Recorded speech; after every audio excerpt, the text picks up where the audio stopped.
You play as yourself an Underworld descendant. You are plucked from modern-day Earth and deposited in this deeply immersive subterranean realm full of conflict and intrigue. It's the Stygian Abyss. It's this liminal space that exists between a few different dimensions, including the Underworld.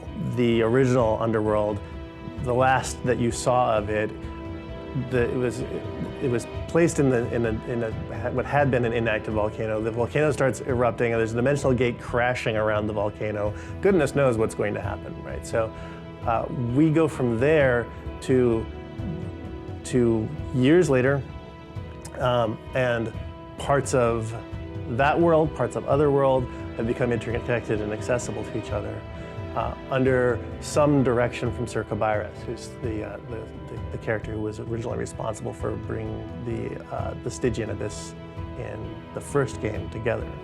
Kabyrus is a character who has faced similar great challenges like you, and he has been crushed by the weight of impossible standards, literally. He has paid the price for his time in the Stygian Abyss, and now he applies those same standards to you.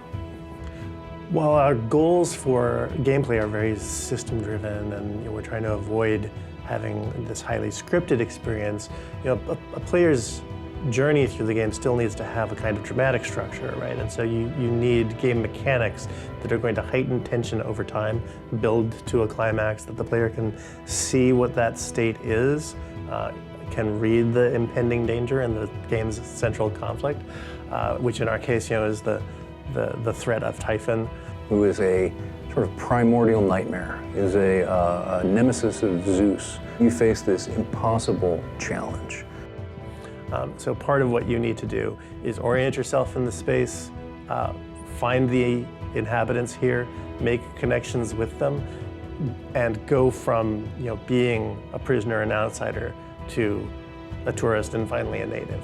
The factions are the ones who are hiring you out to do missions that advance their aims within the Stygian Abyss. The three factions in the game are the Expedition, the Deep Elves, and the Shamblers, who are a fungal hive mind. They are in a sort of Cold War conflict when you arrive within the Stygian Abyss. The Stygian Abyss itself was, I think, one of the first environments within a game that had a sort of sense of space and unique character, and I think went on to inspire many others, such as Rapture and Columbia and more. So it's really interesting for us, especially who've worked on some of those games, to kind of come back and take the learnings we've had from those and really expand the Stygian Abyss and make it unique and memorable and challenging.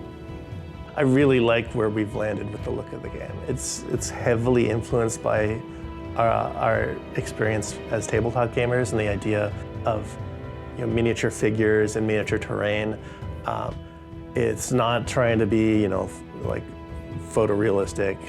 It's trying to be artistic, right? Where it's going for a specific style and a crafted style. So thus the forms are a bit sort of large, in the same vein as you would see an old school Dungeons and Dragons art book, that sort of look. The figures in the game suggest something about the form and scale of these miniature figures that we grew up playing with, and the whole environment around them also has this kind of somewhat crafted look to it. He wanted to have large readable forms that can be visible to the player at any time during the game. We're creating these sort of medieval structures that have to be rooted in some sort of logic so that the place feels real.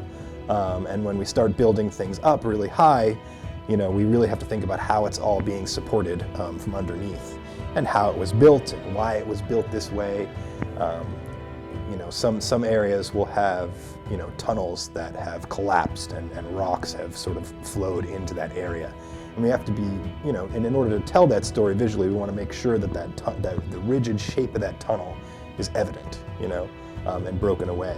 I'm thinking of the levels more as like play sets, so like a Castle Grayskull, sort of thing, where there's lots of opportunities for the player to sort of enact their own fantasies. A lot of real-world architecture is about usability and accessibility, right? And the space needs to be, inviting and comfortable.